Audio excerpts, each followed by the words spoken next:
أعوذ بالله من الشيطان اللعين الرجيم بسم الله الرحمن الرحيم الحمد لله الواصل الحمد بالنعم والنعم بالشكر نحمده ولا آلائه كما نحمده ولا بلائه الصلاة والسلام على أشرف الأنبياء والمرسلين خاتم النبيين سيدنا وشفيع ذنوبنا وطبيب نفوسنا وحبيب قلوبنا مولانا أبي القاسم محمد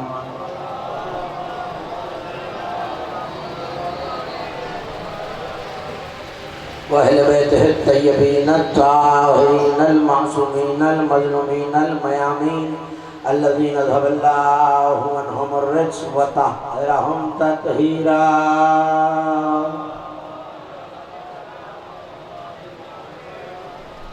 ولعنة الله على أعدائهم ومنكر فضائلهم ومن عاقبهم الأجمعين من يوم لدعوتهم وظلمهم إلى يوم الدين أما بعد فقد قال الله سبحانه وتعالى في محكم كتابه المجيد وفرقانه الحميد وهو أصدق القائلين وقوله الحق والشمس وضحاها والقمر إذا تلاها والنهار إذا جلاها والليل إذا يغشاها والسماء وما بناها صلوات الله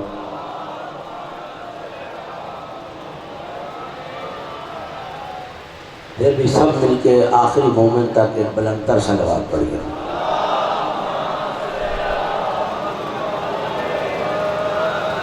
عشرہ محرم الحرام سن 1443 ہجری کے سلسلہ مجالس کی 7ویں تقریر آپ حضرات سماعت فرما رہے ہیں بعنوان قرآنی اصول اور نفس رسول یقیناً میرا اور آپ کا یہاں آنا اس قافلے سے جڑ جانا اس ذکر سے متمسک ہو جانا سبب کامرانی اور کامیابی ہے اور ہم یہاں آ کے یہ اعلان کرتے ہیں کہ اگر ساری دنیا بھی یزید ہو جائے تو انہیں فنا کرنے کے لیے اکیلا حسین کافی ہے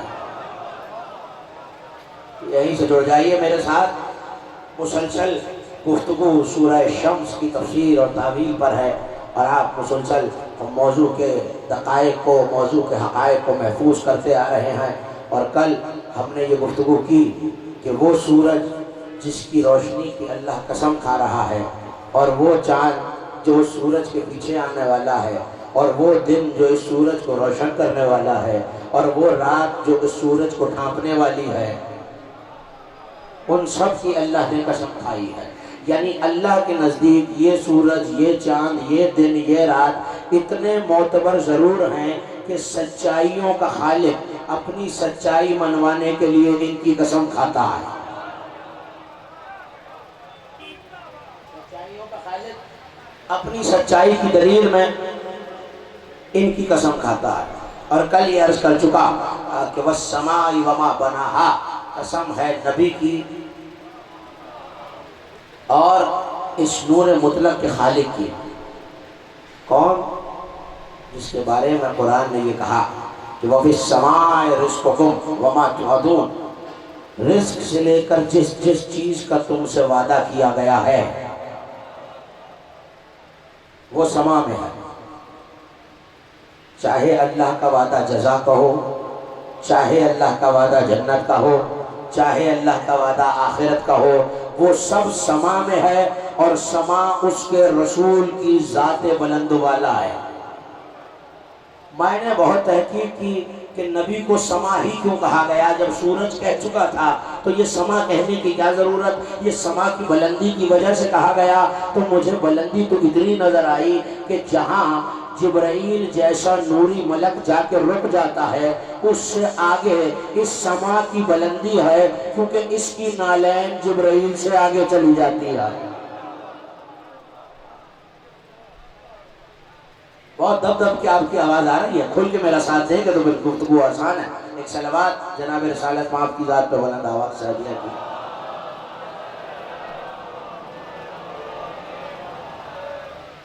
علامہ شیخ علی اکبر نہوندی نے، میں نے عرض کیا تھا کہ جملے لکھے کہ نبی کو سورج کیوں کہا گیا، آج دو جملے دل چاہ رہا ہے کہ اور آپ کے حوالے کر دوں۔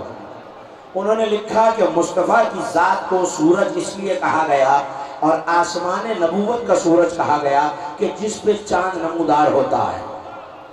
کب؟ جب سورج چھپ جائے۔ اور کل آپ سن چکے کہ امام نے کیا فرمایا، یہ جو مشرق اور مغرب ہیں یہ سورج کے لیے نہیں تمہارے لیے ہے۔ جو ایک معاشرے کی مشرق ہے وہ دوسرے معاشرے کی مغرب ہے، اور جو دوسرے معاشرے کی مغرب ہے وہ اور معاشرے کی مشرق ہے۔ اس کا مطلب ہے مشرق و مغرب ہمارے لیے ہے، سورج کے لیے نہیں۔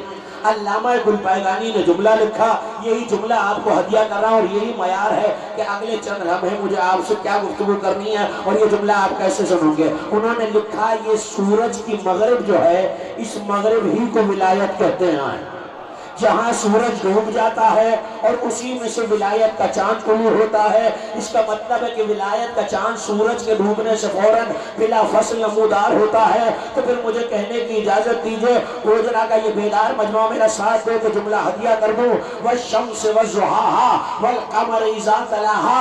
یہ عید کا منظر نہیں ہے، یہ غدیر کا منظر ہے۔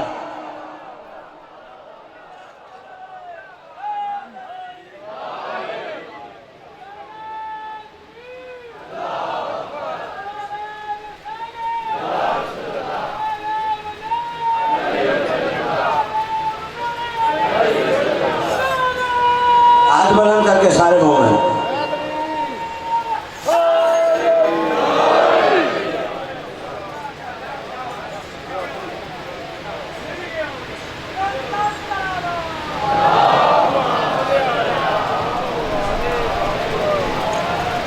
سات دن ہو گئے مجھے سمجھاتے ہوئے کہ صلوات مل کے بلند آواز سے پڑھا دیجئے، بلند تر صلوات پڑھیے سب مل کے آخر تک۔ یہ صلوات میرے یا اپنے اوپر نہیں پڑھتے، آپ کائنات کے حبیب کے اوپر پڑھتے ہیں، اللہ کے حبیب کے اوپر۔ تو ان کی ذات کے شایان شان تو ہونی چاہیے، اور شان رسالت پہ ہی گفتگو ہو رہی ہے مسلسل 2 روز سے۔ تو انہوں نے لکھا کہ یہ مغرب جو ہے جہاں یہ سورج ڈوبتا ہے اس مغرب کو ولایت کہتے ہیں۔ اب جملہ آپ کے حوالے کر رہا ہوں۔ انہوں نے لکھا کہ نبی کو سورج اس لیے کہا گیا کہ سورج کی موجودگی میں چاہے کتنے ہی نور موجود ہوں، سورج کا نور سب انوار پر غالب آ جاتا ہے۔ پتہ نہیں جو شان رسالت میں بھی نہ بولتا وہ کب بولے گا، لیکن اتنا ضرور جانتا ہوں کہ یہ نور سارے انوار پر کیا آ جاتا ہے، غالب آ جاتا ہے۔ کیا مطلب سارے انوار پر غالب آ جاتا ہے؟ جب دن کو سورج نکلتا ہے تو جا کے علماء فلکیات سے پوچھیے، بزرگوں سے جائیے، علماء سے تحقیق کیجئے، ممبر سے اور بڑی ذمہ داری سے کہہ رہا ہوں، جب سورج نکلتا ہے تو چاند کہیں چلا نہیں جاتا۔ مجھے نہیں پتا آپ تھکے ہوئے کیوں ہیں، لیکن میں جملے بڑی تازگی سے آپ کے حوالے کر رہا ہوں، میرے ساتھ بیدار ہو کے جملے سنیے گا۔ چاند کہیں چلا نہیں جاتا، وہیں موجود ہوتا ہے۔ ستارے ڈوبتے نہیں ہیں، غروب نہیں ہوتے، موجود ہوتے ہیں۔ یعنی اس وقت بھی اگر دوپہر کے 11 سوا 11 بج رہے ہیں، سورج اپنی جگہ موجود ہے، چاند بھی موجود ہے، ستارے بھی موجود ہیں، لیکن سورج کا نور اتنا زیادہ ہے کہ چاند اور ستارے نظر نہیں آ رہے، یہ کہیں جاتے نہیں ہیں، اپنی جگہ پہ ہوتے ہیں۔ تو علامہ علی اکبر نہوندی نے لکھا کہ یہ سورج اپنے نور سے باقی انوار پہ غالب آ جاتا ہے۔ یہی معاملہ میرے نبی کا ہے کہ نبی کا نور چاند اور ستاروں پہ غالب آ جاتا ہے۔ انہوں نے لکھا یہی وجہ ہے کہ نبی کی زندگی میں علی نے نفس رسول ہوتے ہوئے کبھی نبی کے سامنے کوئی شرعی فیصلہ نہیں سنایا۔ کبھی کبھی اس طرح بھی شریعت کو سنیں.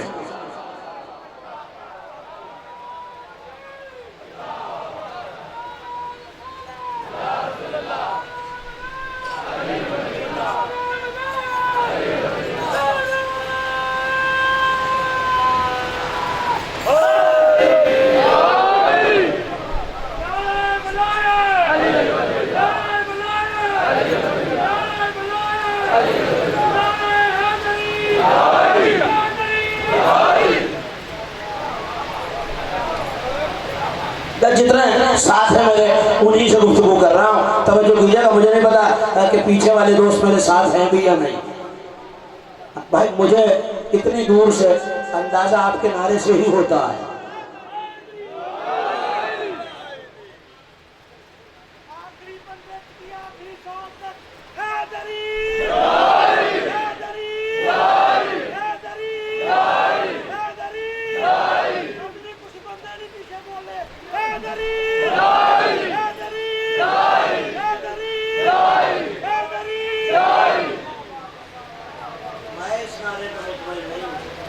جب تک ایک ایک ہاتھ نہیں اٹھے گا گفتگو آگے نہیں بڑھے گی.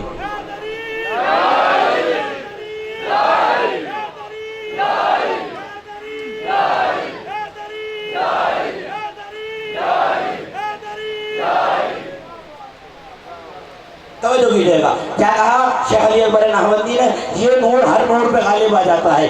یہی وجہ ہے کہ نبی کے ہوتے ہوئے کبھی علی نے شریعت کا فیصلہ نہیں کیا. نہیں ہو سکتا کہ میرے جانے کے بعد کوئی کتاب میں جملہ دیکھے اور آگے کہا زیدی صاحب آپ جذبات میں کہہ تو گئے کہ علی نے کوئی فیصلہ نہیں کیا. بس یہ فیصلہ ایسے ہیں جو نبی کی زندگی میں نبی نے علی سے کرائے ہیں. یہی تو میں بتا رہا ہوں نبی نے کرائے ہیں. جو کیا ہے حکم نبی سے کیا ہے. اپنی جانب میں جب تک نبی ظاہری طور پہ حیات رہے علی نے کوئی فیصلہ نہیں کیا. جب تک نبی نے حکم نہیں دیا علی نے کوئی فیصلہ نہیں کیا. اب کسی کا عقیدہ ہے کہ نعوذ باللہ علی وہ مسئلہ جانتے نہیں ہیں. آپ بولیں گے تو بات بنے گی. ہے کسی کا عقیدہ پیچھے تک کسی کا عقیدہ علی نہیں جانتے؟ سب جانتے ہیں کیونکہ وہی علم ہے جو مصطفیٰ کا ہے اور نبی کا علم علی کو وراثت میں ملا ہے. لیکن علی نبی کے ہوتے فیصلہ سناتے نہیں ہیں. وجہ کیا ہے؟ وجہ یہ ہے جیسے قرآن ناطق اور صامت ہوتا ہے ویسے حجت بھی ناطق اور صامت ہوتی ہے. بڑی حجت کے ہوتے ہوئے ہاں تھوڑا تھوڑا سا بیدار ہو جائے جو مجھے حیرت سے دیکھ رہا ہے. تھوڑا تھوڑا سا میرے ساتھ ہوں گے تو جملے آپ تک بھی پہنچ جائیں گے. میں نے کیا عرض کیا؟ بڑی حجت کے ہوتے ہوئے کبھی چھوٹی حجت فیصلہ نہیں سناتی. اب یہ بڑا چھوٹا کیا یہ درجوں کا نہیں ہے رشتے کا ہے. نبی بڑے بھائی ہیں آقا ہیں علی کے بھی مولا ہیں. تو نبی کے ہوتے ہوئے کبھی علی نے فیصلہ نہیں سنایا. علی کے ہوتے ہوئے کبھی حسن نے فیصلہ نہیں سنایا. حسن کے ہوتے ہوئے کبھی حسین نے فیصلہ نہیں سنایا. حسین کے ہوتے ہوئے کبھی سید سجاد نے نہیں سنایا. سید سجاد کے ہوتے ہوئے محمد باقر نے نہیں سنایا. محمد باقر کے ہوتے ہوئے جعفر صادق نے نہیں سنایا. جعفر صادق کے ہوتے ہوئے موسیٰ کاظم نے نہیں سنایا. موسیٰ کاظم کے ہوتے ہوئے علی رضا نے نہیں سنایا. علی رضا کے ہوتے ہوئے محمد تقی نے نہیں سنایا. محمد تقی کے ہوتے ہوئے علی نقی نے نہیں سنایا. علی نقی کے ہوتے ہوئے علی حسن عسکری نے نہیں سنایا. حسن عسکری کے ہوتے ہوئے مہدی نے نہیں سنایا. لیکن اب جب سب جا چکے تو یہ یاد رکھو کہ حکم صرف مہدی کا چلنے والا ہے.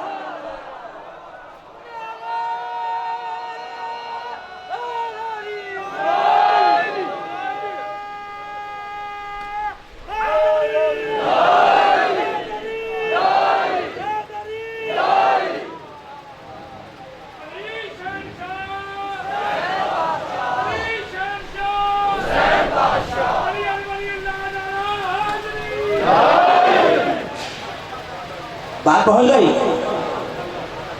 جو پیچھے دوست تشریف فرمائے میرا پیغام پہنچ رہا ہے. بڑی حجت کے ہوتے ہوئے ہاں یہ شریعت کا کلیہ ہے.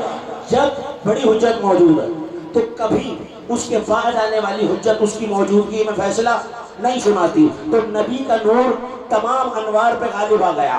اور حدیث اور علماء اہل سنت نے لکھی ہے کہ اہتدوا بالشمس سورج سے ہدایت حاصل کرو. اگر سورج نہ ہو تو چاند کے پیچھے چلو. اگر چاند نظر نہ آئے تو سارے ستارے نہیں 2 ستاروں کی پیروی کرو.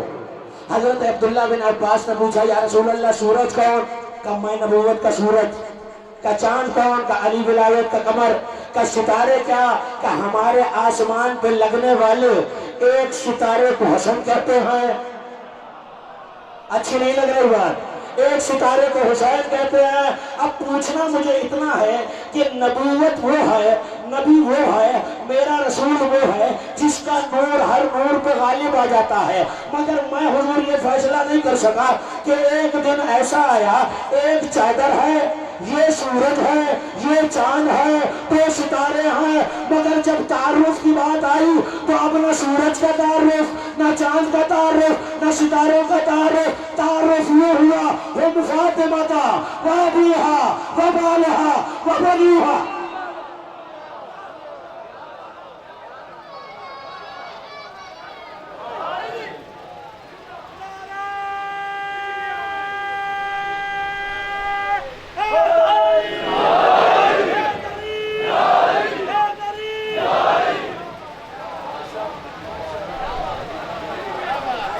وہ سورج جو ہر نور پہ غالب آ جاتا ہے. اور جب فرشتے نے پوچھا پالنے والے وہ من تحت الکساء کون ہے چادر کے نیچے، تو کائنات کے مالک نے تعارف یہ کرایا. اب تعارف یہ بھی تو ہو سکتا تھا مصطفیٰ ہیں، ان کی بیٹی، ان کا داماد، ان کے نواسے، علی ہیں ان کی زوجہ، ان کے بیٹے، ان کے بھائی. تعارف یہ بھی ہو سکتا تھا حسنین ہیں، ان کے ماں باپ، ان کے نانا. تعارف کچھ نہیں کرایا، بس یہ کرایا تم فاطمہ تھا، یہ فاطمہ ان کے.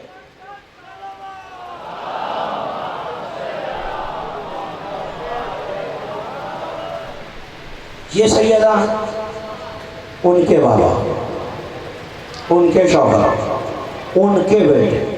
یہ بالکل ایسے ہے. میں بالکل آسان مثال عرض کرتا ہوں. میں ملک پاکستان کا شہری ہوں، آپ بھی ہوں. میں اور آپ اس ملک سے باہر جا کے رہنے لگے، امریکہ میں، کینیڈا میں، برطانیہ میں. شہریت کیا ہے؟ یہ دو تین بندے جانتے ہیں پاکستانی. بولے کہ بھائی تو بات بنے گی. اگر کوئی تھکا ہوا ہے تو مجھ سے زیادہ نہیں تھکا ہوا. ہاں بولے کہ تو بات بنے گی. کیا ہے شہریت؟ کیا ہے شہریت؟ پیچھے تک پاکستانی. میں وہاں گیا، 2 سال رہا، 4 سال رہا، 6 سال رہا، 10 سال رہا. جب 10 سال رہ لیا تو اس ملک کی سلطنت نے اپنی شہریت مجھے پیش کی. آپ ہماری شہریت لے لیجئے. میں نے شہریت قبول کر لی، لیکن میری پہلی پہچان پاکستانی ہی رہے گی. آپ ملک کو قوم سے محبت کرنے والے ذرا میری طرف دیکھیں. میری پہلی پہچان پاکستانیت ہی رہے گی. اس کا مطلب ہے جو پہلی شناخت ہوتی ہے وہ نہیں بدلتی، پہلی شریعت نہیں بدلتی. وہ جس کی پہچان نبوت تھی، وہ جس کی پہچان ولایت تھی، وہ جن کی پہچان امامت تھی. اللہ جانے ذات سیدہ میں کمال کیا ہے. جب چادر میں آئے پہچان پیچھے رہ گئی، سب فاطمہ ہو گئے.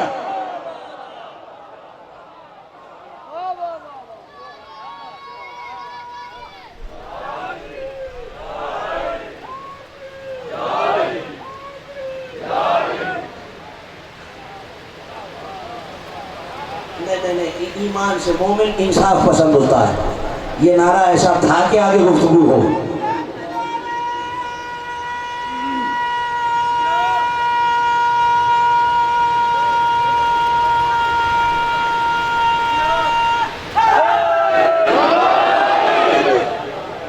آپ تھوڑا سا بیدار رہیں گے تو مجھے معاملہ آپ تک پہنچانے میں آسانی بھی رہے گی، اور آپ بھی نہیں تھکیں گے اور میں بھی نہیں تھکوں گا. کیونکہ خطیب کا رابطہ سامعین کے رابطے پہ ہوتا ہے. جتنی دیر آپ بولیں گے اتنی دیر میں بولوں گا. توجہ کیجیے گا. ایک بات یہ بتا دیں، شیخ علی اکبر نحمدی نے یہ سورج غالب آ جاتا ہے، اس وجہ سے سورج کہا. تو میرے نبی کا نور تمام انوار پہ غالب ہے. دوسری بات یہ کہ وہ حشرات الارض جو رات کے اندھیرے میں نکلتے ہیں، بات اشارے میں کہہ کے گزر جاؤں گا تو شروع نہیں کروں گا. وہ حشرات الارض، وہ کیڑے مکوڑے، سانپ بچھو جو رات کے اندھیرے میں نکلتے ہیں، جیسے ہی سورج طلوع ہو جاتا ہے وہ اپنے اپنے دلوں میں چلے جاتے ہیں.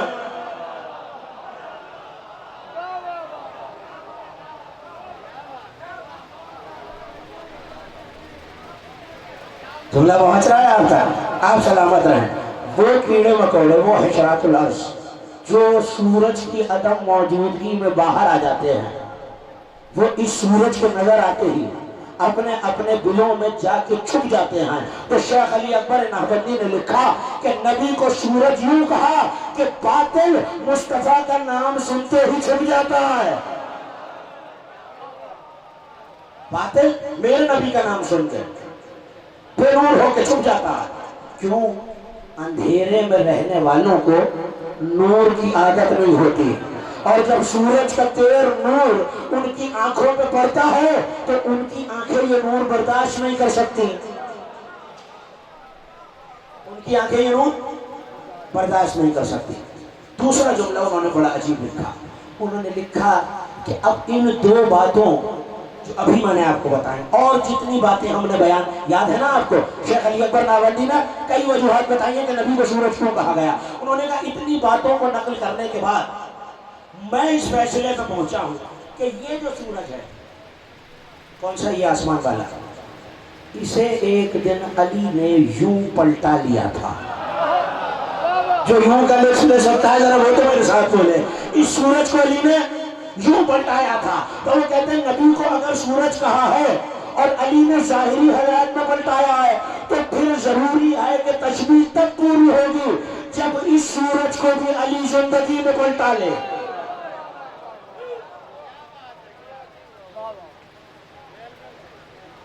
سنا ہے نا جملہ آپ نے مجھ سے، کہ جو یہاں بیٹھتا ہے اس کو چہروں کی تحریر اچھی طرح نظر آ رہی ہوتی ہے، تو آپ کے چہرے کی پریشانی مجھے نظر آ رہی ہے کہ زیدی صاحب یہ کیا کہہ دیا آپ نے کہ علی اپنی زندگی میں سورج کو پلٹائیں گے؟ سورج تو ہے نبی، نبی اگر دنیا سے گئے تو جسد اثر پہ دفنا دیا گیا ہے، یہ علی نے کب سورج کو پلٹایا؟ سورج تو نبوت کا ہے۔ تو اب امتحان ہے 7 دنوں کی تمہید کا۔ جملہ آپ نے محدث دہلوی کا سنا تھا کہ جب سورج غروب ہو جائے تو چاند اس کا وارث بنتا ہے، اور ستاروں کو یہ حق نہیں ہے کہ چاند کی جگہ آئے۔ تو علی نے بھی یہ سورج تبھی پلٹایا جب سورج غروب ہو گیا۔ حق چاند کا تھا مگر چاند کی جگہ ستارے اس کی جگہ آ گئے۔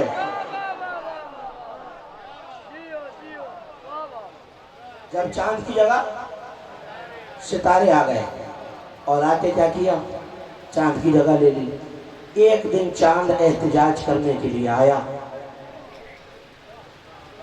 تھکنا نہیں خدا کے لیے، ایک دن چاند احتجاج کرنے کے لیے آیا اور آ کے کہنے لگا کیا میں سورج کا وارث نہیں ہوں؟ کیا غدیر خم میں اس سورج نے چاند کا ہاتھ بلند کر کے من کنت مولا نہیں کہا تھا؟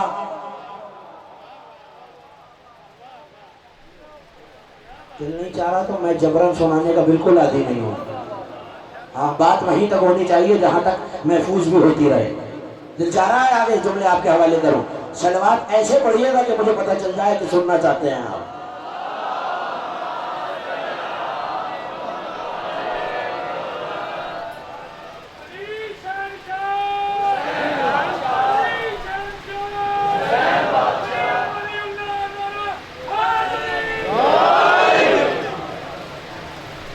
چاند نے آ کے کہا میں سورج کا وارث ہوں۔ ستارے کہنے لگے ہم تو نہیں مانتے۔ ایک مرتبہ ولایت کے قمر نے آستینوں کو الٹنا شروع کیا۔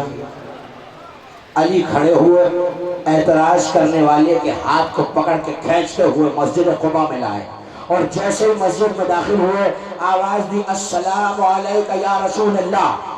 ایسے میں مسجد قباء کی زمین پھٹی اور اچانک رسول زمین سے برآمد ہوئے اور کہا یا رسول اللہ، آپ کے بعد آپ کے وارث کو یہ لوگ نہیں مان رہے۔ تو ایک مرتبہ نبی نے گھور کے دیکھ کے کہا کیا تم غدیر خم کی حدیث بھول گئے ہو؟ دیکھا آپ نے، غروب ہونے کے بعد چاند نے سورج کو پلٹا لیا۔ لیکن یہ واقعہ تو چلتے ہوئے ایسے ہی آپ کو یاد دلایا، جس منزل کی طرف مجھے لے جانا ہے وہ منزل بڑی مشکل ہے، وقت بڑا کم ہے۔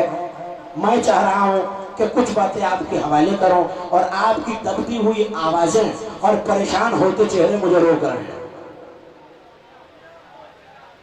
مجھے نہیں پتا بات آج کس بات کی تھکن ہے میرے مجمع پہ، لیکن کچھ تو ہے۔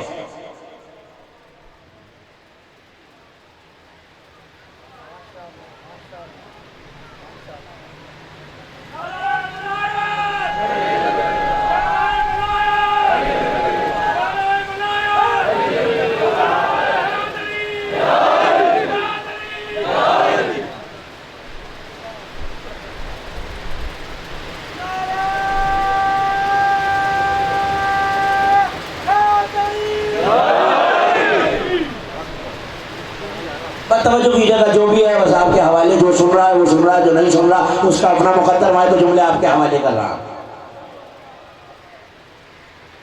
قسم ہے دل کی جب وہ اسے روشن کرے۔ دل کیا ہے؟ دل کون تھا؟ کسی کو نہیں یاد۔ کل کی مجلس میں بتایا ہے، روشن دن ہے زمانے کا امام، دن روشن کرے گا سورج کو۔ مفسرین نے یہاں یہ جملہ لکھا کہ قابل اعتراض بات یہ ہے کہ سورج دن کو روشن کرتا ہے، دن سورج کو روشن نہیں کرتا، مگر چونکہ سورج آسمان والا نہیں ہے، چاند آسمان والا نہیں ہے، تو دن بھی یہ دن نہیں ہے۔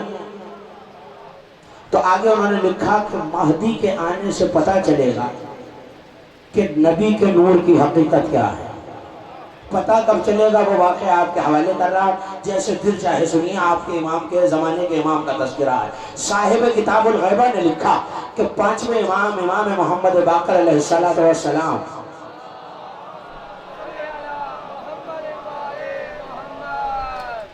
حضرت کا زمانہ اور مولا کے دور میں ایسے میں اچانک امام نے دیکھ کے آسمان کی طرف کہا، میں اپنی آنکھوں سے وہ منظر دیکھ رہا ہوں جب ہمارا 12واں بیٹا آئے گا۔ ایسے سننا جیسے رعایا بادشاہ کا تذکرہ سنتی ہے۔ جب ہمارا 12واں بیٹا آئے گا، دونوں طرف لشکر ہوں گے، ایک طرف رحمانی لشکر ہوگا، ایک طرف شیطانی لشکر ہوگا۔ فرات کے قریب آدم سے لے کر تاب حضرت مہدی جتنے شیطان کے بہکائے ہوئے ہوں گے سب جمع ہو جائیں گے۔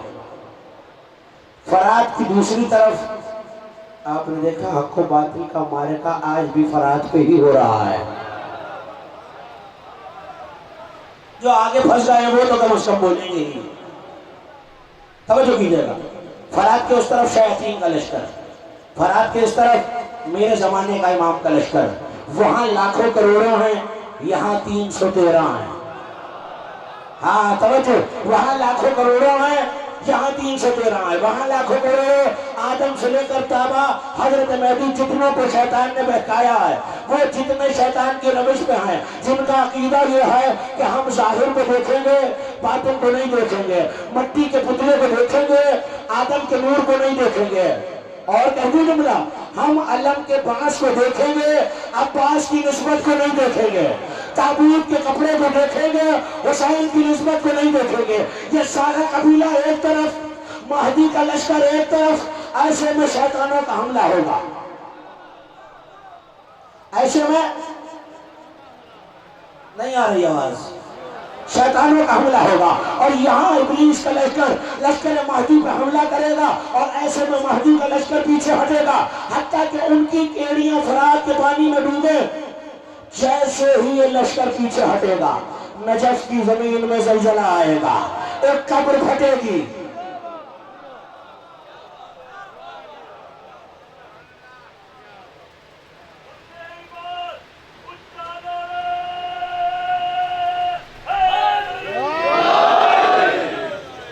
توجہ، بس میں نے اشارہ کرنا ہی چھوڑ دیا، توجہ کیجیے گا، موضوع مکمل کروں اور مجھے اجازت دیجیے۔ نجف کی سرزمین پھٹے گی، ایک قبر کھلے گی، تراب کا بابا ابو تراب تراب سے بلند ہوگا، زلفوں سے مٹی جھاڑے گا، اپنے بیٹے کے ساتھ لشکر میں جنگ کرے گا، ایسے میں جنگ چلتی رہے گی، دوسرا حملہ ہوگا۔ یاد رکھیے گا، سورج کا دوبارہ پلٹنا بہت ضروری ہے، یہ سورج بھی قیامت سے پہلے مغرب سے نکلے گا۔ تو شیخ علی اکبر نہوندی نے لکھا کہ نبوت کے سورج کو بھی پلٹنا چاہیے۔ شیطان اور ابلیس اور مہدی کے لشکر کی جنگ ہے، حق و باطل کا آخری معرکہ ہے، علی اپنے بیٹے کی مدد کر رہے ہیں۔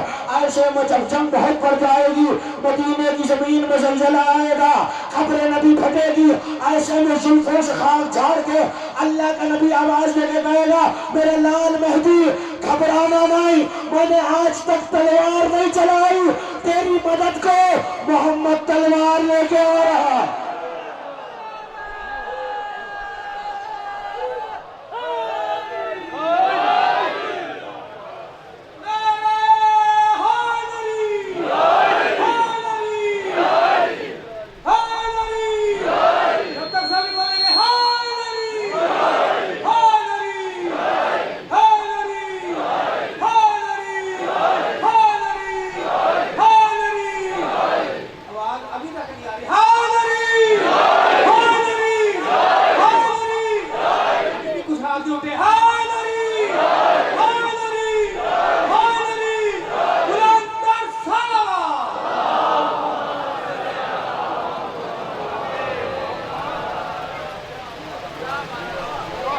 میرے لال مہدی گھبرانا نہیں، میں نے دنیا میں آج تک تلوار نہیں چلائی، لیکن آج پلٹ کے آیا ہوں کہ حق و باطل کے آخری فیصلے اور مارکے میں سورج کی رجت آپ کا بنیادی عقیدہ ہے، اور نبی کی یہ حدیث ہے، رائمہ کی حدیث ہے کہ جو رجعت پہ ایمان نہ رکھے فَلَيْسَ مِنْ شِيَّتِنَا، وہ ہمارے شیعوں میں سے نہیں ہوتا۔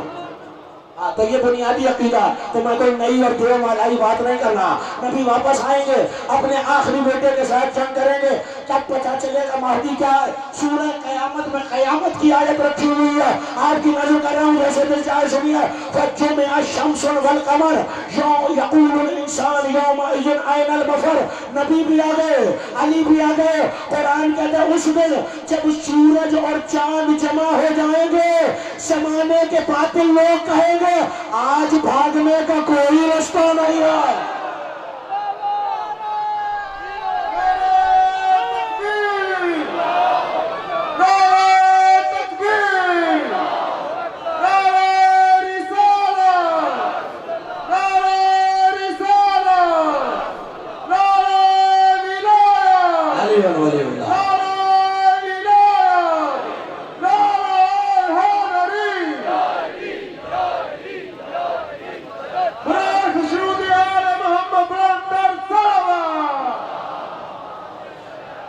یہ جملہ اگر آپ نے سن لیا تو اگلا جملہ بھی سن لیجئے۔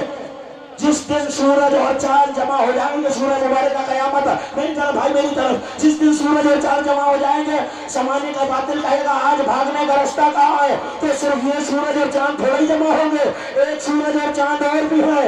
3 شعبان کو حسین سورج بن کے آیا، 4 کو عباس چاند بن کے، ایک طرف محمد علی، ایک طرف عباس اور حسین، درمیان میں مہدی۔ پھر زمانہ کہے گا آج بھاگنے کا رستہ نہیں ہے۔ لبیک یا حسین، لبیک سب مل کے لبیک یا حسین، لبیک یا حسین، لبیک یا حسین، پر محمد آل محمد صلی اللہ علیہ وسلم۔ مومنین اجمعین حاضرین کے اراکین آپ کی طرف آ رہے ہیں، اپنا حصہ نظر میں آتا ہوا ڈال دیں۔ اس لیے یہ چندہ اکٹھا کیا جاتا ہے کہ جس کے پاس لاکھوں خرچ کرنے کے نہیں ہے، وہ کم از کم امام کی عزاداری میں شرکت کے لیے اپنا حصہ ڈال سکے۔ بار محمد آل محمد صلی اللہ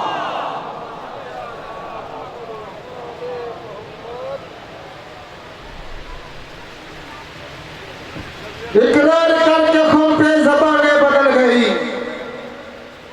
اقرار کر کے خون پہ زبانیں بدل گئی، بدلی نماز اور اذانیں بدل گئی، دیندار دین فروش بن بیٹھے ہیں نذیر، اسلام تو وہی ہے تو قومیں بدل گئی۔ نعرہ حیدری حیدری۔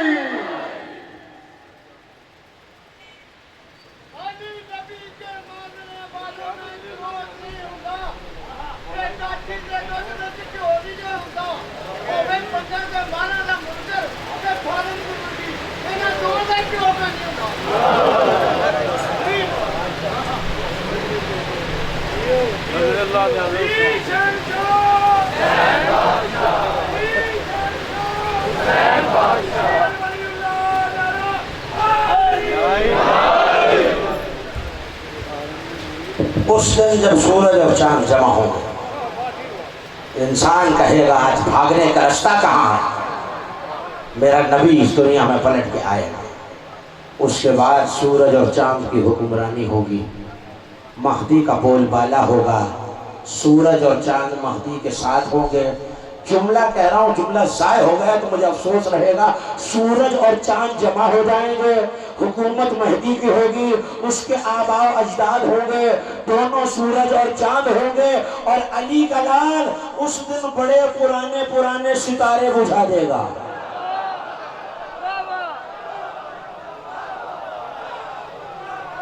جن کے لیے تھا میرا جملہ ان تک پہنچ گیا۔ اس دن علی کا لال بڑے بڑے پرانے ستارے بجھا دے گا، سورج اور چاند کا بول بالا ہوگا، صرف سورج اور چاند۔ کون سا سورج نبوت کا، کون سا چاند ولایت کا۔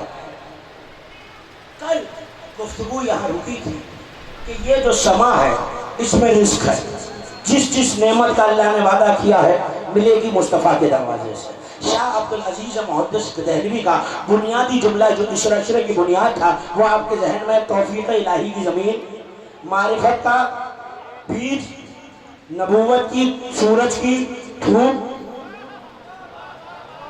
چاند کی چاندنی، عقیدے کی شبنم، کیڑے کو دور کرنے کے لیے تبرے کا اسپرے۔ وہ کہتے ہیں جب فصل کھڑی ہوتی ہے تو اسے پانی لگایا جاتا ہے دریا سے۔ اگر زمین بارانی نہ ہو تو نہری ہے، اور نہر کا پانی آتا ہے یا نہر سے یا دریا سے۔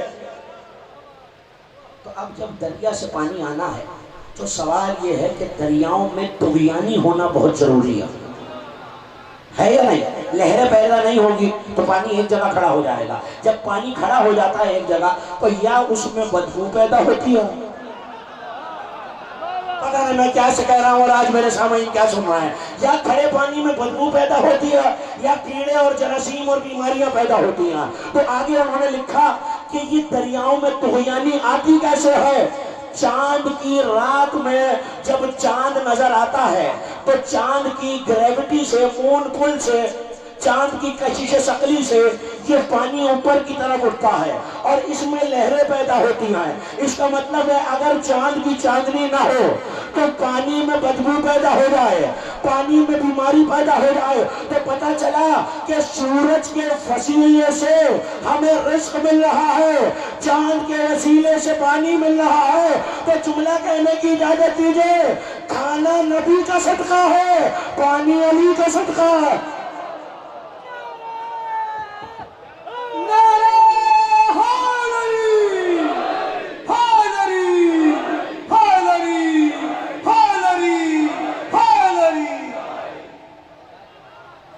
کھانا نبی کا صدقہ ہے، پانی علی کا صدقہ ہے۔ کھانا سورج کے صدقے میں مل رہا ہے، پانی بولیں گے تو بات بنے گی، علی کے صدقے میں مل رہا ہے، اور سارے پانیوں کی ملکیت ہے ہی علی کے پاس۔ آپ کہیں گا سر زیدی صاحب جوش خطابت میں کیا کہہ رہے ہیں آپ؟ سارے پانیوں کے منبع علی کے پاس ہے۔ حضرت جبرائیل نے ایک دن اللہ سے ایک فرمائش کی، اور اس روایت کو علامہ سید علی کاظمینی نے لکھا ہے اپنی کتاب سرور المومنین میں، فارسی زبان میں 120 برس پہلے اصفہان سے چھپی ہے، میرے ذاتی کو دکھانے میں موجود ہے، جو دیکھنا چاہے میں حاضر خدمت۔ انہوں نے لکھا کہ حضرت جبرائیل نے سوال کیا، مالک یہ دنیاوں کے پانیوں کا سورس کیا ہے؟ جاننا چاہ رہے ہیں آپ بھی حضرت جبرائیل کی طرح؟ بس میرے ساتھ رہیے گا۔ مالک یہ دنیا کے پانیوں کا منبع سورس کیا ہے؟ اللہ نے درخور اتنا ہی نہیں سمجھا، ٹالنے والے جواب دے کے کفرات۔ دیر سے پہنچ رہے ہیں آج میرے جملے، پتہ نہیں کیا ہوا تھا۔ فرات ہے کا مالک، پھر فرات کا ہے بھی تو سید الملائکہ علی کا شاگرد ہے، ایسے تو خاموش نہیں ہوگا۔ کا مالک یہ فرات کا سورس اور منبع کیا ہے؟ کہ جبرائیل تم یہ طاقت نہیں رکھتے کہ یہ راز ہم تمہیں بتائیں۔ لفظ یہی ہے کتابوں کے، جبرائیل تم یہ طاقت نہیں رکھتے کہ یہ راز تمہیں بتایا جائے۔ کا مالک جن کا خادم بنایا ہے ان کا واسطہ۔ تھک گئے آپ، خدا کے لیے نوجوانوں تھک نا، آخری بات ہے، مجھے اجازت دے دینا، توجہ۔ مالک جن کا خادم بنایا ہے، جن کے صدقے میں کائنات بنائی ہے، ان کا واسطہ۔ کہ اچھا جبرائیل اگر تو نے میری حجتوں کا واسطہ دیا ہے، میرے نور کا واسطہ دیا ہے، چاند اور سورج کا واسطہ دیا ہے، تو پھر سن فرات میں ہوتا لگا، اور جدھر سے اب دریا یوں بہ رہا ہے تو الٹی سمت بہنا شروع کرو، اور اڑتے اڑتے تم آخر کو اس مقام پہ پہنچے گا جو فرات کی اصل ہے۔ حضرت جبرائیل نے پرواز شروع کر دی، اڑتے اڑتے اڑتے اڑتے اڑتے اڑتے اللہ جانے کتنے ہزار سال پرواز کی۔ جبرائیل کا پر ہے جو آسمان سے تب چلا تھا جب یوسف کے بھائی کنویں میں پھینک رہے تھے، اور ابھی یوسف تیسری اینٹ تک نہیں آئے تھے کہ جبرائیل نے پروں پہ سنبھال لیا تھا۔ یہ ہے حضرت جبرائیل علیہ السلام کی رفتار، چلے تیزی کے ساتھ، اڑتے اڑتے ایک باغ میں پہنچے۔ اب اپنے سامنے تو تھے نا سید الملائکہ، ملائکہ کے سردار، وہاں جو فرشتہ کھڑا تھا بڑا طویل القامت، روک دیا، اب کسی بڑے آدمی کو کوئی سپاہی کسی افسر کو روک لے تو کیا ہوتا؟ میاں جانتے ہو میں کون ہوں؟ بس جبرائیل نے بھی یہی کہا، جانتے ہو میں کون ہوں؟ کہ میں جانتا ہوں آپ سید الملائکہ ہیں۔ کہ پھر میرا راستہ کیسے روکنے کی ضرورت ہوئی؟ کہ جس نے آپ کو بھیجا ہے اسی نے ڈیوٹی لگائی ہے۔ ہاں یہی حق ہوتا ہے سننے کا، جس نے آپ کو بھیجا ہے اس نے یہ ڈیوٹی لگائی ہے کہ بغیر اجازت کسی کو اس باغ میں جانے نہیں دینا۔ سر اٹھایا، مالک تجھے واسطہ ہے علی اور اولاد علی کا، تجھے واسطہ ہے نبی اور آل نبی کا، مجھے باغ میں جانے کی اجازت دے۔ اجازت ملی، فرشتہ ہٹا۔ اب کیا دیکھا؟ طویل و عریض باغ ہے جس کی انتہا نظر نہیں آتی۔ باغ کے بیچوں بیچ موتیوں کی بنی ہوئی چمکتی ہوئی سیڑھیاں ہیں۔ توجہ ہے کہ مومن بیدار رہے، موتیوں کی آخری مومن تک ایک ایک موتی کی بنی ہوئی ایک ایک سیڑھی چمک رہی ہے، اتنا نور کہ آنکھیں خیرہ ہو رہی ہیں۔ جبرائیل نے سیڑھیوں کو پرواز کر کے عبور کیا، اوپر سونے کا تخت، تخت پہ پردہ۔ مجھے نہیں پتا کون جملہ سنے گا کون ضائع کر دے گا۔ پوچھا کیا تھا دنیا کے پانی کہاں سے آتے ہیں؟ اللہ نے کہا فرات سے، کہا فرات کہاں سے آتی ہے؟ سونے کا تخت، تخت پہ پردہ، پردے کے نیچے سے ایک ہاتھ نکل رہا تھا، ہاتھ کی 5 انگلیوں سے دریا جاری تھے۔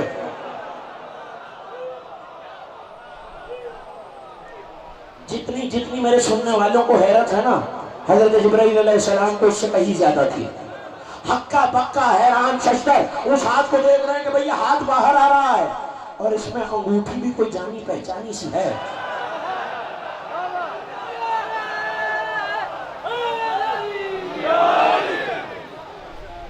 بس چھوڑ دیجیے، نعرہ میں نے معاف کیا، آگے چلیے، بس میرے ہم سفر رہی ہے۔ میں نے کیا عرض کیا؟ جبرائیل آگے بڑھے، ہاتھ پردے سے باہر آ رہا ہے، دیکھ کے کہہ رہے ہیں انگوٹھی بھی کوئی جانی پہچانی سی ہے۔ مالک میں نے فرات کا منبع دیکھ تو لیا، لیکن اب ایک اور خواہش ہے، اگر آل محمد کے صدقے میں، نبی اور ان کی پاک آل کے صدقے میں تو میری یہ خواہش بھی پوری کر دے۔ کہ جبرائیل وہ کیا ہے؟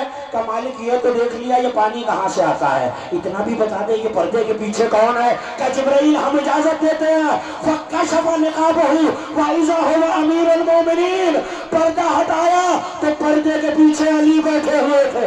من كنت مولا، من كنت مولا، من كنت مولا، ذرا اگلے بولو، ذرا پچھلے بولو، سب مل کے بولو، ہم سب کا مولا، ابوبکر کا مولا، عمر کا مولا، عثمان کا مولا، نوکر کا مولا، سلمان کا مولا، سب مل کے بھائی آپ کا بھی ہے۔ من كنت مولا، من كنت مولا، نعرہ حیدری، حیدری، حیدری، حیدری، حیدری۔